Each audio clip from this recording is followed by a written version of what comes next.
The sound echoed through the marble floors of Gangnam's most exclusive shopping center like a gunshot. Slap. Esther Kofi Mensah's head snapped to the side, her locks swinging with the force of the blow. Her shopping bags tumbled from her hands, spilling imported shea butter and African print fabrics across the pristine white floor. The metallic taste of blood bloomed in her mouth. "How dare you touch me with your filthy hands?" The woman standing before her was draped in Chanel from head to toe, her face twisted in disgust. "Don't you people know your place? Going around bumping into your betters, asking questions like you belong here." Esther's hand moved slowly to her cheek, her dark skin already blooming with heat. At 53, she'd weathered many storms, leaving Ghana at 25 with nothing but dreams, building her successful import-export business from the ground up, surviving heartbreak after heartbreak until she'd finally accepted that romantic love wasn't her destiny. But this public humiliation in the middle of the place she'd called home for nearly 3 decades? "I simply asked for directions to the homeware section," Esther said quietly, her accent a melodious blend of Ghanaian warmth and Korean precision. "I meant no offense." The woman, impossibly beautiful with porcelain skin and legs that seemed to go on forever, laughed, a sharp sound that cut through the growing crowd of onlookers. Several pulled out their phones. "No offense? You are the offense. Walking around here like you own the place. This is Korea. We have standards." The woman's name was Yoon Sarah, though Esther didn't know it yet. What Esther also didn't know was that 30 feet away, partially hidden behind a column near the Dior boutique, her son had witnessed everything. Cairo Kim Mensah had been following his mother for the past 40 minutes, a habit he developed over the years. At 28, he was Seoul's most feared underground kingpin, the man who controlled everything from the docks to the nightclubs, whose very name made grown men sweat. But to Esther, he would always be the terrified 9-year-old boy she'd found at the orphanage, the one who'd clung to her hand and whispered, "Are you really going to be my Iyama?" He'd promised himself he'd never let anyone hurt her. Never again. Cairo's hand tightened around the black card he'd been absently holding. His second-in-command, Dante, stood beside him, already recognizing the dangerous stillness that came over their boss before a storm. "Boss," Dante whispered, "that's Yoon Sarah, the model, the one from last week's." "I know exactly who she is," Cairo said, his voice dropping to a register that made Dante step back instinctively. 1 week ago, Sarah had orchestrated an accidental meeting at an exclusive restaurant. She'd played the role perfectly, demure, intelligent, laughing at his jokes, asking about his business ventures with wide, innocent eyes. Cairo had been not interested, exactly, but intrigued enough to accept when she'd suggested they meet again. He'd done his research, of course. Supermodel, brand ambassador for 3 major luxury houses, daughter of a former assemblyman and a renowned pianist.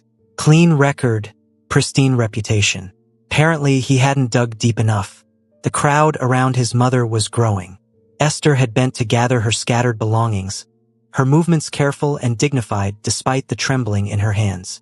Sarah stood over her, still ranting, her voice growing shriller. "Look at you crawling on the floor where you belong. Why don't you go back to whatever village you came from? Korea doesn't need more of your kind coming here, taking our jobs, lowering our—" Cairo moved. He crossed the distance between them in seconds, his long coat billowing behind him. The crowd parted like water before a shark. Several people gasped. They knew that face, that walk. The dragon of Itaewon, the ghost king of Seoul's underworld, the untouchable Cairo. Sarah's words died in her throat as she found herself face to face with the man she'd been obsessing over for months. Her expression transformed instantly, horror, then recognition, then a desperate, calculated sweetness. "Cairo, what a surprise. I was just—" His hand shot out, gripping her wrist with enough force to make her wince. "You were just what?" His voice was conversational, almost pleasant. That's what made it terrifying. "Please, finish your sentence. You were just assaulting my mother in the middle of a shopping center? Is that what you were going to say?" The color drained from Sarah's face. Your mother? But I didn't— how was I supposed to know? How were you supposed to know that randomly assaulting black women in public might have consequences? Cairo's smile didn't reach his eyes. "Let me educate you." Esther had risen to her feet, her bags clutched to her chest. Kai, she said softly, using the nickname only she was allowed. Let it go. I'm fine. You're bleeding, Iyama. He didn't take his eyes off Sarah. Your lip is bleeding because this creature decided you weren't human enough to deserve basic respect. The endearment, Iyama, rippled through the crowd. Phones were definitely recording now. The son of the most powerful woman some of them had ever heard of, defending his black mother against one of Korea's darlings. This would be everywhere within the hour. Sarah's professional survival instincts kicked in. She dropped to her knees, her designer dress pooling around her. I'm so sorry. I didn't know.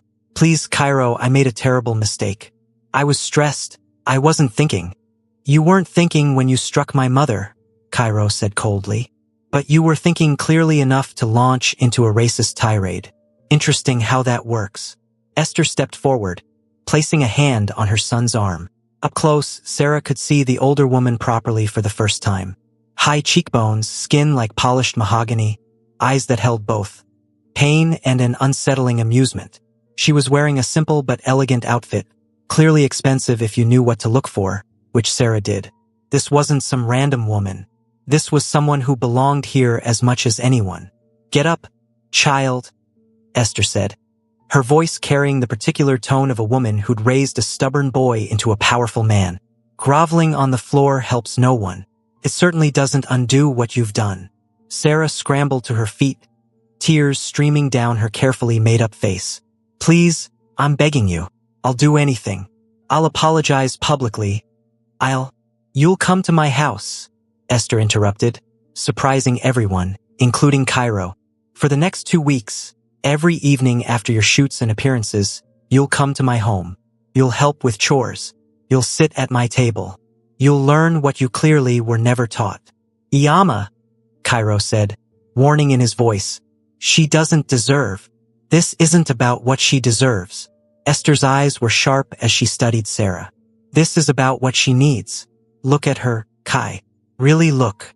Cairo didn't want to look at Sarah ever again, but he obeyed his mother. What he saw was a woman who'd probably never heard the word no in her life, who'd been told she was perfect so many times she'd started believing she was above consequences. A woman shaped by privilege into something brittle and hollow. 2 weeks, Esther repeated, speaking directly to Sarah now. You want forgiveness? You want my son to even consider speaking to you again? Then you'll show up at my door tomorrow at 7 p.m. I'll text you the address. You'll arrive on time, you'll do as you're told, and maybe you'll learn something about being a human being. Sarah nodded frantically, mascara running down her face. Yes, I'll be there. Thank you, Mrs. Kim Mensah. Thank you so much. It's Ms. Kofi Mensah, Esther corrected gently. Kim is my son's name. I kept my own. The crowd was still watching, still recording. Cairo's men had materialized from various corners of the mall, forming a protective circle. Dante approached with Esther's cleaned and repacked bags. Your car is ready, ma'am, Dante said, bowing respectfully to Esther. She'd fed him jollof rice when Cairo had first brought him around, had asked about his grandmother's health every time she saw him. All of Cairo's inner circle loved Esther. It made what they'd just witnessed even more enraging. As they walked toward the exit, Esther hooked her arm through Cairo's. You followed me again, she said, not quite a question. Always, Iyama. My overprotective boy. But she was smiling, leaning into him slightly. Though I suppose today I'm grateful for it. I should have moved faster. I should have stopped her before she touched you. The self-recrimination in his voice was clear. Kai, look at me. Esther stopped, turning to cup his face with both hands. Around them, his men pretended not to watch this moment of tenderness from the city's most dangerous man. You cannot protect me from everything. The world is what it is. But you can help me change it, one ignorant person at a time. That's what we're going to do with that girl. You really think she can change? I think everyone deserves the chance to try. Besides, Esther's smile turned mischievous, a glimpse of the humor that had helped her survive every hardship. I'm going to enjoy making her scrub my floors. These old knees don't bend like they used to. Cairo laughed despite himself, pressing a kiss to her forehead. You're a devious woman. I learned from the best, she shot back. You think I raised Seoul's biggest troublemaker without developing some tactics of my own? They walked out into the afternoon sun, leaving chaos and viral videos in their wake. Neither of them knew yet that this single incident would unravel secrets, test loyalties, and ultimately reveal truths about love, family, and the price of redemption. But Esther Kofi Mensah had faced down worse than a spoiled model with boundary issues. She'd crossed an ocean alone, built an empire with her bare hands, and raised a boy that society had thrown away into a man who commanded respect across the entire city. A little re-education project? That was just Tuesday. Sarah arrived at Esther's home at exactly 6:58 p.m. the next day, her hands shaking as she pressed the buzzer. The house wasn't what she'd expected. She'd imagined something ostentatious. Cairo could certainly afford it, but instead found herself facing a beautiful Hanok-style home that had been modernized while keeping its traditional bones. The courtyard was filled with plants, including what looked like a small vegetable garden. Warm light spilled from the windows, and she could smell something incredible cooking. The door opened, but it wasn't Esther. It was Cairo, dressed casually in black pants and a simple white shirt, looking nothing like the terrifying figure from yesterday and everything like the charming man who'd made her heart race at dinner last week. "You're early," he observed neutrally. "I didn't want to be late." Sarah had dressed carefully. Modest jeans, a simple blouse, her hair in a ponytail. No makeup beyond some lip balm. She was trying. "Kai, stop intimidating the girl and let her in," Esther's voice called from inside. "The stew will burn if I don't stir it." Cairo stepped aside wordlessly. Sarah entered, removing her shoes automatically and slipping into the guest slippers provided. The interior was warm, lived in, filled with an eclectic mix of Korean and African art. Photos covered one wall, a timeline of Cairo's life, from a solemn little boy holding Esther's hand to a teenager with his first motorcycle to the powerful man he'd become. In every photo where they appeared together, Esther's hand was on his shoulder, his arm around her waist, their foreheads pressed together in shared laughter. This was a home built on love. "In here," Esther called from the kitchen. Sarah found her at the stove, stirring a large pot of something that smelled like heaven and spices Sarah couldn't identify. She was wearing an apron over comfortable clothes, her locks tied back with a colorful scarf. "Good, you're on time. Wash your hands, soap is by the sink. Then you can start chopping vegetables. We're making groundnut soup and jollof rice tonight." I don't know how to cook," Sarah admitted quietly. Esther turned to look at her fully, and Sarah saw something shift in those dark eyes. Not judgment exactly, more like confirmation of a suspicion. "You're 26 years old and you don't know how to cook?" Esther asked. "My family always had staff, and now I have a meal service. My nutritionist plans everything." "I see." Esther wiped her hands on her apron. "And cleaning? Laundry? Basic life skills?" Sarah shook her head mutely. "Well then." Esther's smile was sharp but not unkind. "We have more work to do than I thought. Come here, child. Let me teach you something your mother should have." For the next hour, Esther walked Sarah through the basics of chopping vegetables. Onions, tomatoes, peppers. Sarah's eyes watered from the onions. Her cuts were uneven, and she nearly sliced her finger twice. Through it all, Esther corrected her with patience, adjusting her grip on the knife, showing her the proper technique. Cairo had disappeared to his room, giving them space, though Sarah could feel his presence in the house like a magnetic pull. "Why are you doing this?" Sarah finally asked as she struggled with a particularly stubborn sweet potato. "I was horrible to you. You should hate me." Esther was quiet for a moment, stirring the groundnut soup. "Do you know why I came to Korea, Sarah?" "No, ma'am. I came because I fell in love. Stupid, wild, head-over-heels love with a man I met at university in Ghana. He was here on a student exchange, and when he left, I followed him." Esther's voice was matter-of-fact, but Sarah heard the old pain underneath. "His family rejected me immediately. Too dark, too foreign, too different. He promised he didn't care, that we'd make it work. We tried for 3 years. What happened? He married someone else, someone his family approved of, someone Korean." Esther tasted the soup, added more pepper. "I was heartbroken, alone in a country where I barely spoke the language, where people stared at me everywhere I went. I could have left. Probably should have. But I was stubborn. I built a life here, started my business. Why should I run? Sarah kept chopping, listening. So I stayed. Built my company, made friends, created a home. But I was lonely. I wanted a family, wanted a child. Tried dating, disaster after disaster. Men who fetishized me. Men who wanted to hide me. Men who thought I should be grateful for any attention at all. Esther's laugh was dry. Sound familiar? Sarah flinched. Then one day, a friend suggested I visit an orphanage where she volunteered. And there was this little boy. So angry, so scared, so convinced he was unlovable. 9 years old and already certain the world had nothing good for him. Cairo, Sarah whispered. Cairo, Esther confirmed, her voice softening with a love so profound it made Sarah's chest ache. He'd been given up by his birth mother when he was 5. Spent 4 years in the system, getting into fights, running away, breaking hearts including his own. No one wanted to adopt an older child, especially not one with behavioral issues. And certainly not with a black woman as a single parent. But you did. But I did.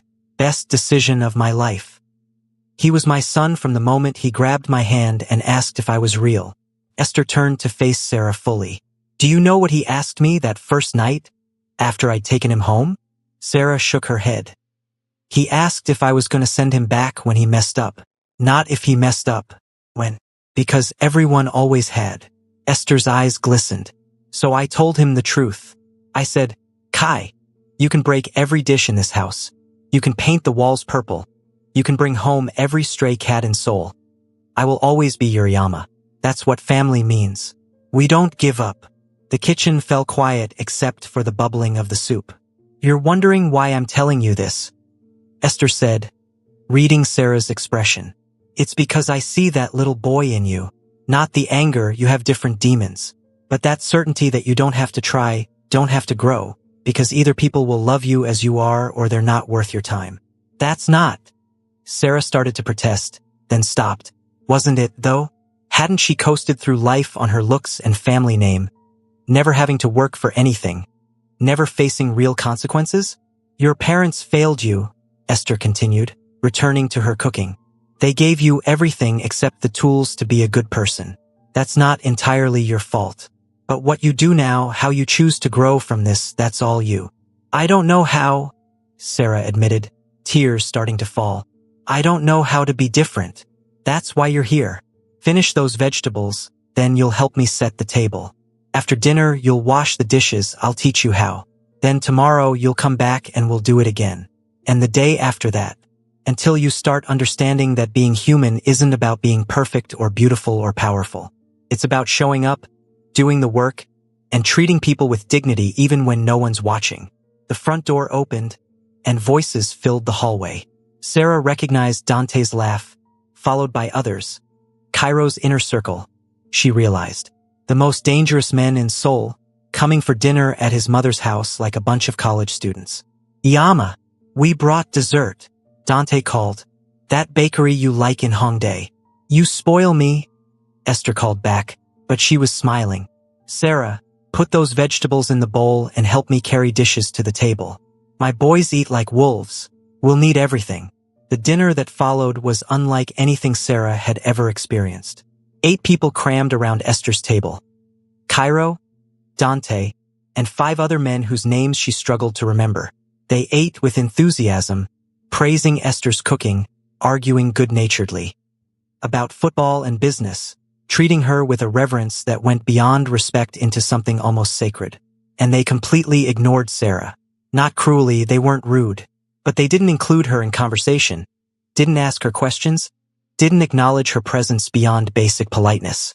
To them, she was invisible, irrelevant. For a woman who'd spent her entire life being the center of attention, it was devastating. After dinner, true to her word, Esther taught Sarah how to wash dishes properly. The men had scattered to the living room, their voices carrying as they discussed business in careful euphemisms. Cairo had disappeared entirely. He does that, Esther said, catching Sarah's searching glance. When he's processing something, he needs space. Best to let him be. He hates me now, Sarah said quietly. scrubbing a pot with more force than necessary. He's disappointed. That's worse. Esther handed her another dish.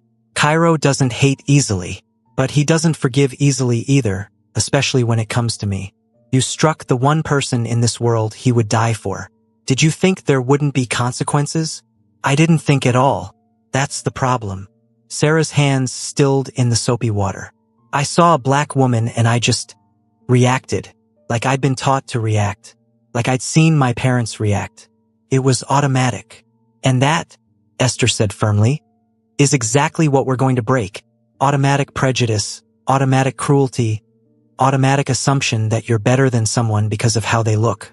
It's going to be uncomfortable. You're going to resist. But if you truly want to change, you have to do the work. They finished the dishes in silence.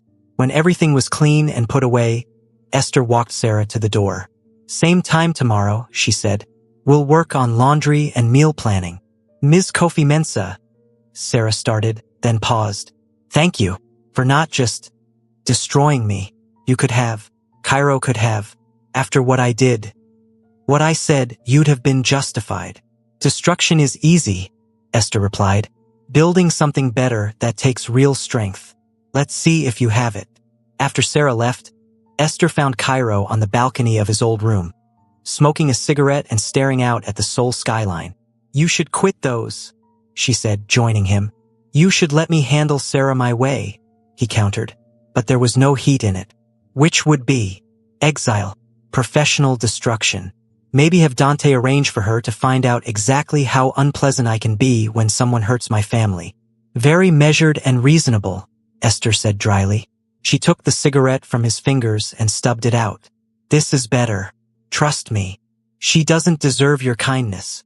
Probably not. But I'm not doing this for her.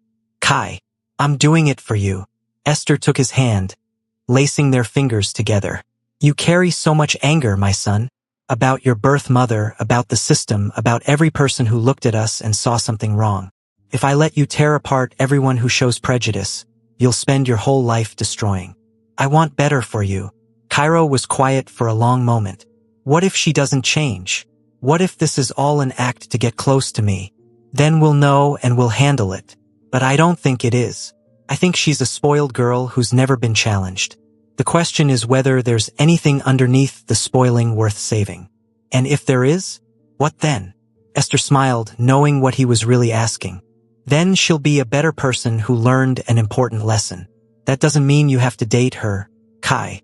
You don't owe her romance because she managed to become a decent human being. That's a separate question entirely. Good, because I meant what I said. I don't want her. But Esther heard the tiny thread of uncertainty in his voice and kept her knowing smile to herself. The next 2 weeks would be illuminating for everyone involved.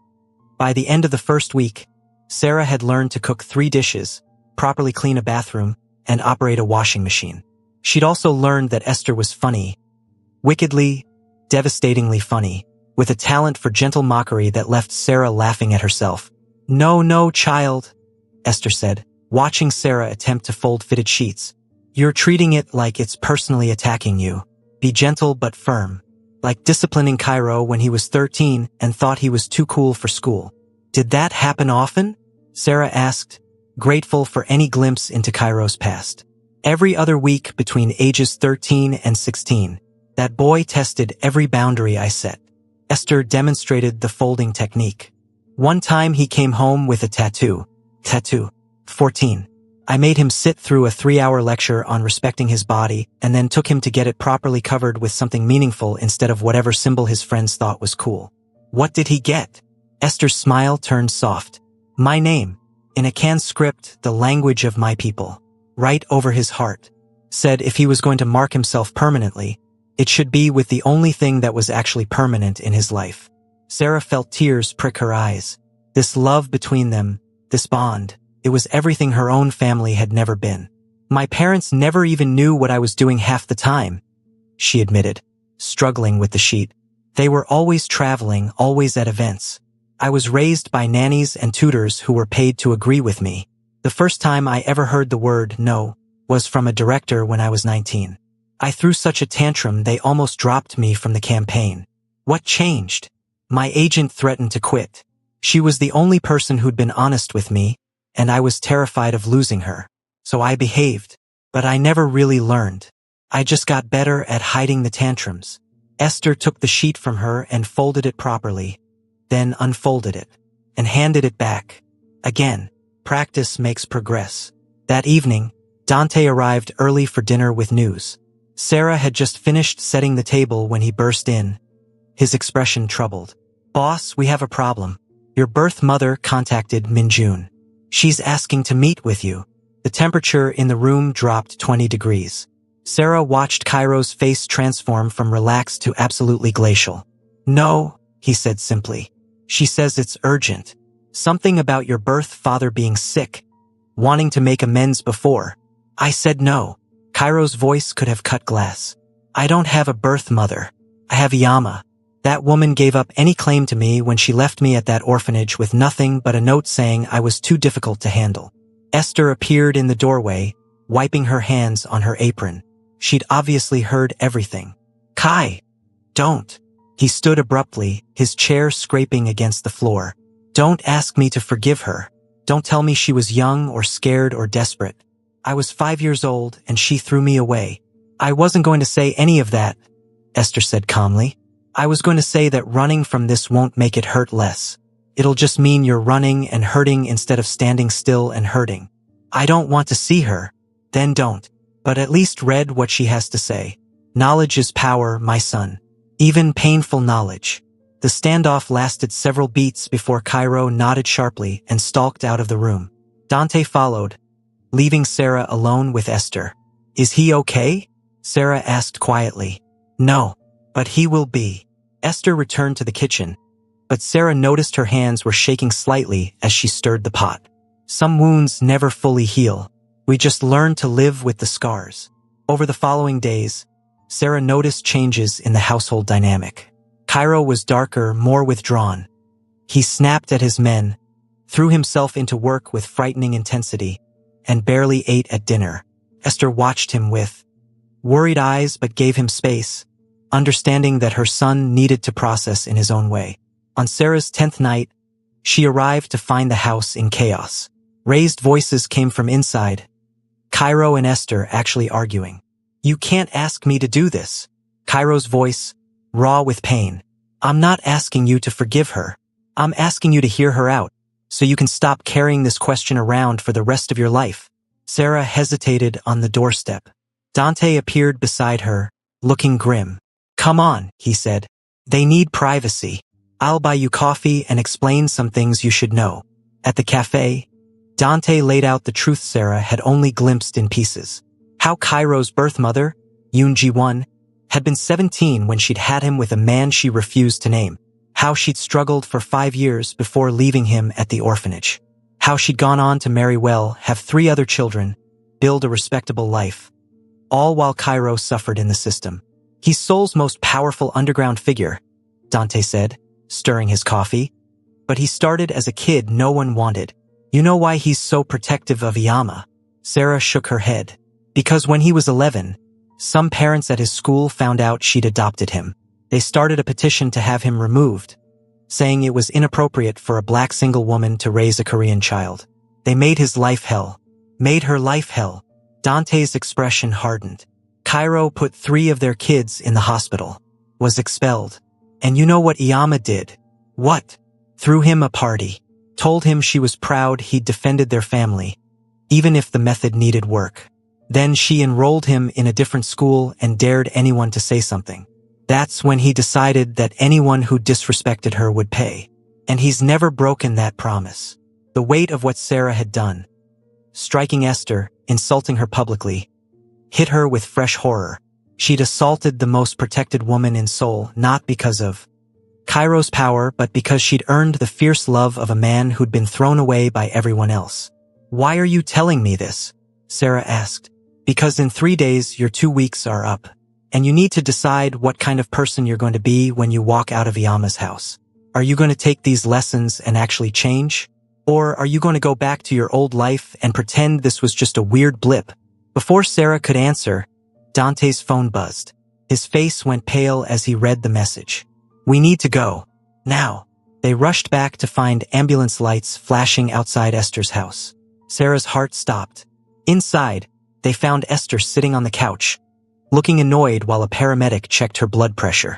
Cairo was pacing like a caged tiger, and the living room showed signs of a scuffle. Overturned furniture, broken glass.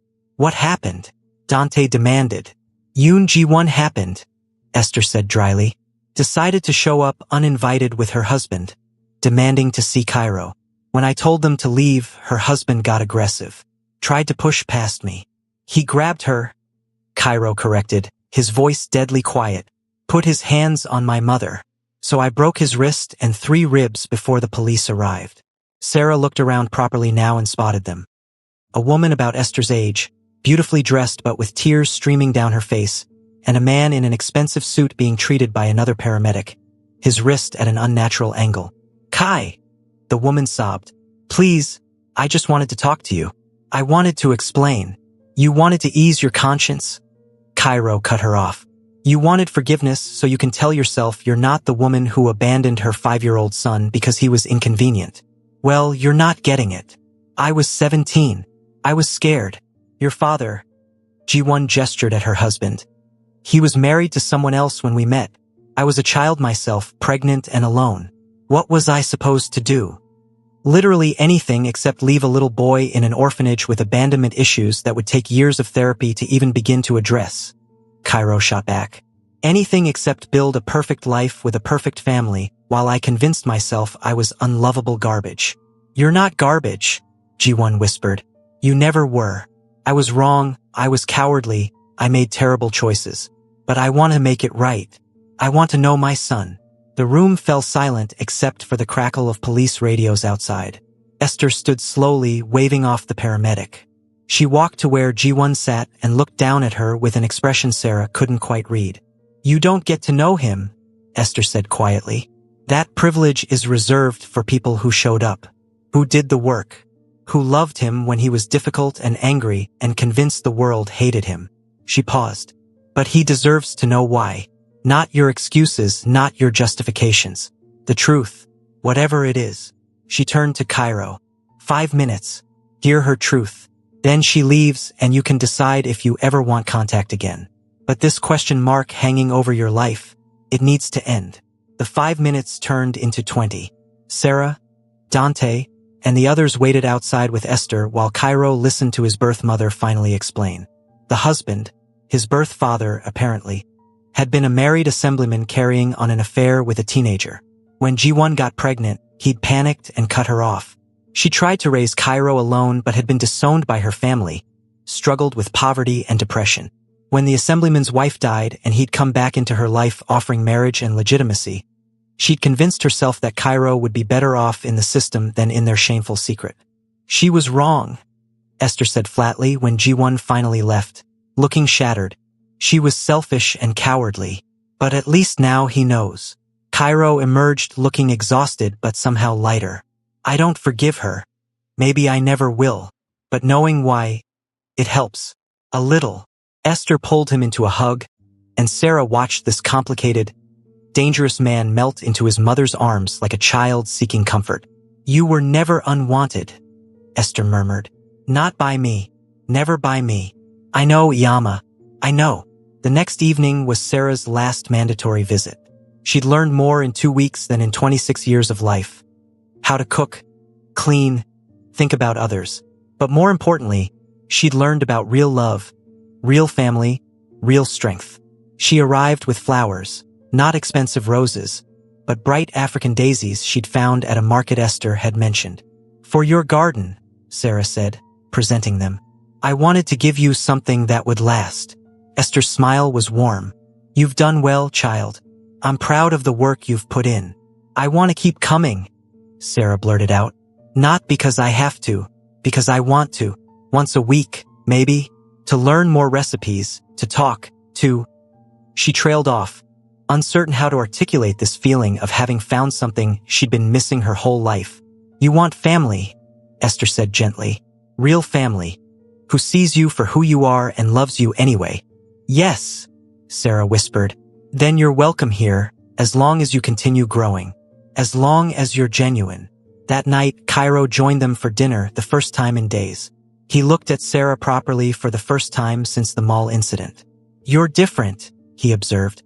"I'm trying to be better," she corrected.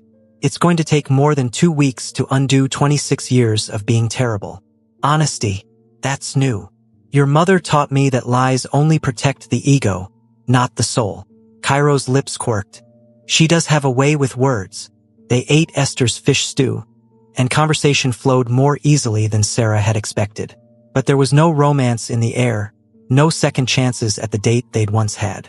That ship had sailed, and Sarah found herself surprisingly okay with it. What she'd found here was more valuable than romance. She'd found a mirror that showed her who she really was, and a guide willing to help her become someone better. After dinner, Sarah helped clean up one last time. "He'll never date me, will he?" she asked Esther quietly. "Probably not," Esther confirmed. "You hurt me, which means you hurt him. That's not something he'll get past easily, if ever. I don't blame him. I wouldn't either, in his place. But that doesn't mean you can't find love elsewhere," Esther continued. "Real love. With someone who sees this new person you're building and values her. Someone you don't have to pretend for." "How will I know when I find it?" Esther smiled, thinking of her son. "You'll know because they'll make you want to be better. Not because you're afraid of losing them, but because their love makes you brave enough to face your own flaws. That's real love. Everything else is just habit." 3 months later, Sarah stood on stage accepting an award for her new campaign. One that featured models of every shade and background, that celebrated diversity in ways Korean fashion had rarely seen. In the audience sat Esther, beaming with pride. Cairo hadn't come. He rarely attended public events if he could help it. But he'd sent flowers, sunflowers, Sarah's new favorites, which Esther had taught her to grow in her apartment's small balcony garden. The card read, "Proud of your growth. Keep going. K." It wasn't love. It wasn't romance. But it was acknowledgement from the man whose respect she'd lost and worked hard to earn back, even knowing she'd never have it completely. And that, Sarah thought as she gave her speech about second chances and the people who give them to us, was enough. After the ceremony, Esther met her for coffee. "You look happy," Esther observed. "I am. Is that weird? I lost my chance with your son. My parents are barely speaking to me because I called them out on their racism. Half my old friends think I've gone crazy. But I'm happy. That's not weird at all. That's growth." Esther squeezed her hand. "You're building something real now. A life based on who you actually are, not who everyone told you to be. That's terrifying and exhilarating." "I met someone," Sarah admitted shyly. "A photographer. He's not rich, not famous. But he listens when I talk, and he challenges me when I'm being selfish, and he makes me laugh. Then I'm happy for you. Would you meet him? I value your opinion. Of course. Bring him to dinner this Sunday. I'm making jollof rice." Later, Sarah would bring her photographer to Esther's house, where he'd charm everyone with his humility and make Esther laugh with his terrible Korean puns. Cairo would shake his hand and tell him quietly that if he ever made Sarah cry, he'd regret it. But it would be said with a tiny smile that suggested maybe, possibly, he was starting to forgive. But in that moment, sitting in the cafe with the woman who'd shown her what real strength looked like, Sarah felt something she'd never experienced before. She felt like she was exactly where she was supposed to be, becoming exactly who she was meant to become. And Esther, watching this young woman who'd traveled from cruelty to compassion, felt the same satisfaction she'd felt watching Cairo grow from an angry, scared boy into a powerful man who protected the people he loved. Some people are born into families. Others build them from scratch, piece by careful piece, choosing love over biology, effort over ease. Esther Kofi Mensah had built herself an empire of a different kind. Not money or power, but a collection of souls she'd helped repair, including her son's and now, perhaps, Sarah's too. It was more than enough. It was everything. 5 years later, the garden behind Esther's house had grown wild and beautiful, much like the family that gathered in it. "Yama," Uncle Kai said a bad word. The accusation came from a small voice filled with righteous indignation. Esther looked up from the plantain she was frying to see her grandson, because that's what 4-year-old Zion was, biology be damned, pointing an accusing finger at Cairo, who was attempting to assemble a complicated playset and clearly losing the battle. "Did he now?" Esther called back, fighting a smile. What word was that? He said the S word. Zion whispered dramatically, his eyes wide. He had his mother's porcelain skin and his father's kind eyes, and absolutely everyone's capacity for dramatic flair. Kai, Esther said warningly. It slipped? Cairo defended himself, looking sheepish in a way only Esther could make him. At 33, he was even more formidable than before. Silver threads now streaked his dark hair, and his reputation had grown to legendary status. But right now, he was just a man being scolded by his mother while a 4-year-old watched with satisfaction. Uncle Kai has to put money in the swear jar, Zion announced smugly. Uncle Kai is building you an entire climbing structure in the heat, Cairo countered. I think that earns me one S word. Nope, rules are rules. You said so. Dante, lounging in a chair with a beer, laughed so hard he nearly choked. The kids got you there, boss. I'm going to remember this when you need a favor, Cairo muttered. But he was already pulling out his wallet and handing Zion a bill for the jar they kept on Esther's counter. The money went to the children's charity Esther had founded 3 years ago, because of course she had. The back gate opened, and Sarah entered carrying a massive tray of desserts. Her photographer husband Minho right behind her with their 1-year-old daughter, Amara, balanced on his hip. Sorry we're late. Someone decided nap time was optional today. Sarah had cut her hair into a natural bob that framed her face beautifully, and she wore minimal makeup. 5 years of Esther's influence had transformed her from a woman who hid behind beauty into one who wielded it as just one tool among many. Auntie Sarah. Zion abandoned his vigil over Cairo's swearing to race toward her. Did you bring the chocolate ones? Would I forget? Sarah ruffled his hair affectionately, then paused to hug Esther properly. Something smells amazing. Jollof rice, kelaweel, grilled tilapia, and I'm trying a new groundnut soup recipe. You'll tell me if it needs adjusting. Everything you make is perfect, Sarah said loyally, then caught Esther's look. But yes, I'll give you honest feedback. I learned from the best. Minho had gravitated toward Cairo, as he always did. The two men had developed an unlikely friendship, the underground king and the quiet artist who'd somehow won over the girl everyone thought Cairo should have wanted. Need help with that? Minho asked, eyeing the playset instructions. Unless you read Swedish, we're both useless. Cairo wiped sweat from his forehead. Why did Iyama buy something that requires engineering degrees to assemble? Because my grandson deserves the best, and you said you could handle it? Esther called from the kitchen window. I'm being set up for failure, Cairo announced to no one in particular. The truth was, the playset had been Cairo's idea, purchased anonymously and delivered to Esther's house with a note that said for Zion, from someone who wishes he'd had this as a child. Esther had seen through it immediately but played along, knowing her son still sometimes struggled with direct expressions of affection for anyone but her. More guests arrived as the afternoon wore on. Dante brought his girlfriend, a lawyer who somehow found his dangerous lifestyle romantic. 3 more of Cairo's inner circle showed up with their families. Over the years, Esther's Sunday dinners had become mandatory. Attendance for anyone in Cairo's organization. She'd become the unofficial grandmother to a dozen children whose parents controlled Seoul's underworld. It was absurd. It was perfect. It was family. Iyama, can you tell the story? Zion asked during dinner, wedged between Sarah and Esther at the long table they'd set up outside. About when you and Uncle Kai first met? Esther glanced at Cairo, who shrugged, his way of saying he didn't mind. Well, Esther began, and the table quieted. Even the adults loved this story. I walked into an orphanage one spring day, not sure what I was looking for, and there was this boy, sitting alone in a corner, glaring at everyone like they were all his enemies. That's Uncle Kai? Zion's eyes went wide. That's your Uncle Kai. So I sat down next to him, and do you know what he said to me? What? He said, you're going to leave like everyone else. You should just go now.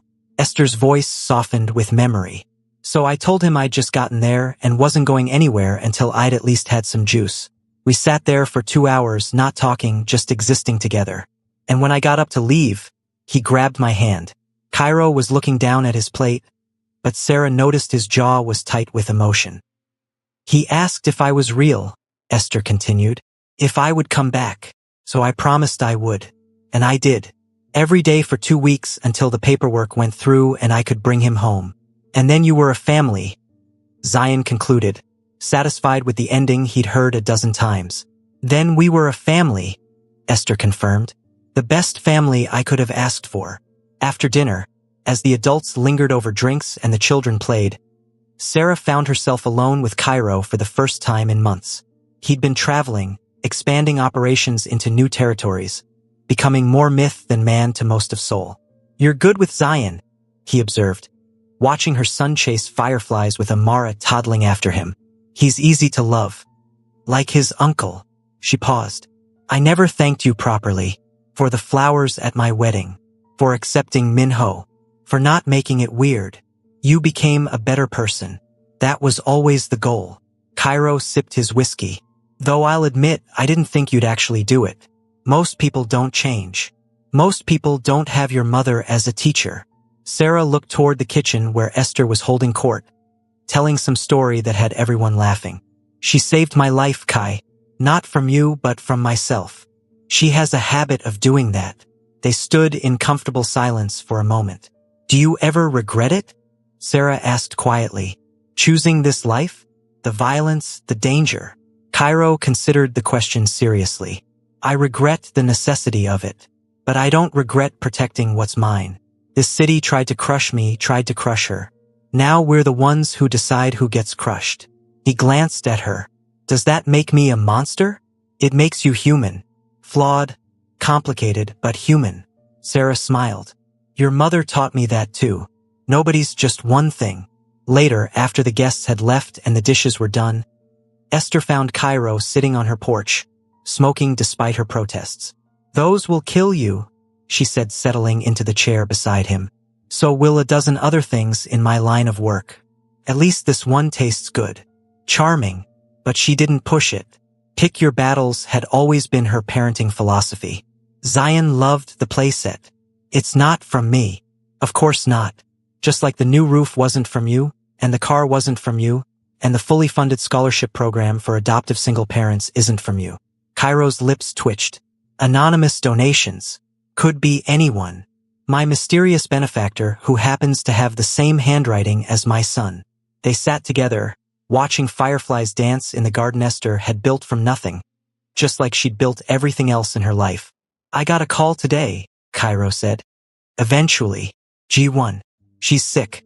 Cancer. She wanted to see me before. You know? Esther waited, letting him process. I told her no. He took a drag of his cigarette. Does that make me cruel? It makes you someone with boundaries. You don't owe her your pain, Kai. You've done the work to move past what she did. Reopening that wound won't help anyone. What if I regret it later? Then you'll regret it. But you'll regret it as a man who protected his peace. Not as a boy still begging for scraps of love from people who abandoned him. Esther took his free hand. You are allowed to choose yourself, my son. I spent your whole childhood teaching you that you mattered. Don't forget the lesson now. Cairo stubbed out the cigarette and pulled her into a hug. This fierce, dangerous man holding onto his mother like she was the only real thing in a world of shadows. I love you, Iyama, he said quietly. Everything I am, everything good in me. It's because of you. You always were a sweet talker, but Esther's eyes were wet. I love you too, Kai. My greatest adventure. My best decision. My son. They stayed like that until the stars came out fully. Two people who'd found each other against impossible odds and built something unbreakable. Inside the house, Sarah's phone buzzed with a text from her mother. The first in 6 months. I saw your interview about diversity in fashion. You were right. I was wrong. Can we talk? Sarah looked at the message for a long moment, thinking about grace, about second chances, about the long road from cruelty to compassion.